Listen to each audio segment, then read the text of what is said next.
তো গাইজ এই মোমেন্টে আমি দাঁড়িয়ে রয়েছি 400 বছরের পুরনো দুর্গা বাড়ির গেটের মুখে। আর এই বাড়ির মালিকের নাম হচ্ছে ঘোষবাবু।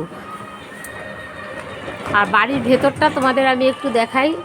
বাড়িটা পুরো ভেঙে গিয়েছে। এই যে দেখেছো ম্যাম, টিকিটটা কাটতে হবে, ঠিক আছে? এই যে বাড়ির ভেতরটা দেখো। এটাই এক সময় ছিল দুর্গা দালান। এখন তার কোনো কিছুই নেই, শুধু এই ভাঙা বিল্ডিংটা পড়ে রয়েছে।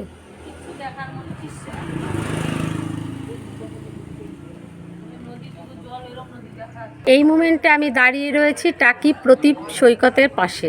প্রতীক সৈকতের পাশে গঙ্গা নদীর পাড় থেকে দেখো রয়েছে পিকনিক স্পট। বহু মানুষ এখানে পিকনিক করতে এসেছে। দেখেছো মাঝ নদীতে কত সুন্দর নৌকো ভাসছে।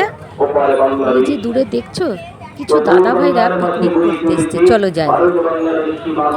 এই দেখো সবাই পিকনিক করতে চলে এসেছে, দেখতে পাচ্ছ? এই তোমরা কোথা থেকে এসেছো পিকনিক করতে? হাবড়া, অশোকনগর। বাপরে বন্ধুরা, দেখেছো এই ভাইগুলো হাবড়া অশোকনগর দিয়ে চলে এসেছে এখানে পিকনিক করতে। এই যে দেখো পাবদা মাছ কাটছে, দেখেছো? ও ইলিশ মাছ কোথায়? ব্যাগে। আর এখানে দেখো হালাইকর দাদাকে একটু তোমাদের দেখাই। তো গাইজ এই যে হালাইকর দাদা, দেখেছে মুগের ডাল হচ্ছে, তাই তো? অসাধারণ। এই যে সব ভাইরা দেখো চলে এসেছে। বাহ, খুব সুন্দর। আচ্ছা, এখানে পিকনিক করার জন্য কি তোমাদের কোনো টাকা দিতে হলো? কত টাকা করে নিচ্ছে? 600? মানে সন্ধ্যে অবধি? বাহ, খুব সুন্দর। তো এখানে এসে বন্ধুরা অনেক কিছু দেখতে পেলাম, আর যতটা সম্ভব তোমাদেরও দেখানোর চেষ্টা করছি। পাশে আর একটা ভাই, তারাও পিকনিক করছে। চলো ওদের ওখানে একবার যাওয়া যাক। মাঝ নদীতে নৌকো ভেসে যাচ্ছে।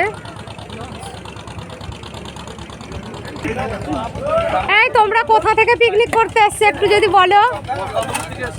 মছলান্দপুর থেকে? বাপরে, কতজনের পিকনিক তোমাদের? 13 জনের পিকনিক। তো পাশে আর কিছু ভাইরা চলে এসেছে, তারাও 10 থেকে 13 জন রয়েছে। ওনাদের এখনো হেসেলটা শুরু হয়নি। ওই যে সব রেডি করছে আর রান্নার আয়োজন চলছে। ও রান্না কি হচ্ছে? আর খাসির সঙ্গে আর কি? এ বাবা, এই যে ছোট্ট একটি ভাই দেখো, সে বেশ পেঁয়াজ কাটছে। দারুণ। 600 টাকা করে নিচ্ছে না পিকনিক স্পটে? একদম সন্ধ্যা বিকেল 5টা অব্দি? বাহ, খুব ভালো। চালিয়ে যান, মজা করুন জমিয়ে একদম। By, welcome.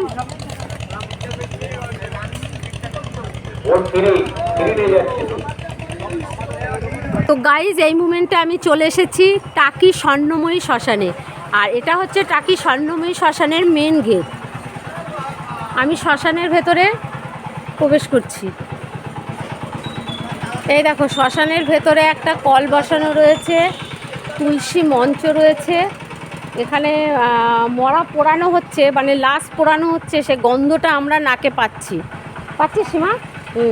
লাশ পোড়ানো গন্ধটা আমরা নাকে পাচ্ছি। পাশেই লাশ পোড়ানো হচ্ছে। তো সেই দিকটা আমি তোমাদেরকে আর দেখাচ্ছি না। ওই যে লাশ পোড়ানো হচ্ছে পাশে। এখানে চুল্লিগুলো রয়েছে দেখো। এই যে এখানে দুটো চুল্লি, দুটোই ফাঁকা রয়েছে। এই যে ঝিলটাকে তোমরা দেখছো, এই ঝিলটা কিন্তু এই মুহূর্তে আমরা একদম পার্কের মাঝখানে যে ব্রিজটা রয়েছে, সেই নদীর মাঝখানে, সেই ব্রিজের মধ্যে রয়েছি।